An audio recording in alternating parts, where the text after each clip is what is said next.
कमी तुला गेलेल्या आठवड्यात दिलेलं 200 रुपये कधी देणार माघारी तू? तिच्याकडून 200 रुपये उधार घेतलं होतं ते पण गेल्या आठवड्यात. काय तुला काय कोण सापडलं नाही का दुसरे बाबा? मला काय माहिती थोडं चिंगस आहे. आणि हे एकदा हे ना माझ्याकडून घेतलं तर पुरीला जायचं पण भेटायला 200 रुपये. हे काय म्हणतं का मला घरच्याला लागायचं तर म्हणून घेतलं होतं. असलं जाय बाबा ही चिंगूच. अरे आपण कधी 10 रुपयाचा रस पाच म्हणलं तर पाजत नाही.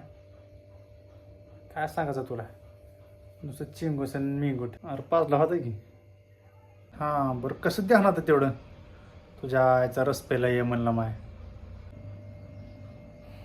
दिवशी त्या पुरीला म्हणून भेटायला म्हणून गेले आणि तिनं 200 रुपयाची कॅडबरी खाल्ली रे ह्याच्याकडून चाटू आणि चाट्या नुसता बघतच राहिल्या चाट्या. त्या दिवशी कंडोमसाठी घेऊन गेलं रे माझ्याकडून 100 रुपये. कळाला का? अरे नाही का ते 100 रुपये गपय कॅडबरी चाट्या गपय.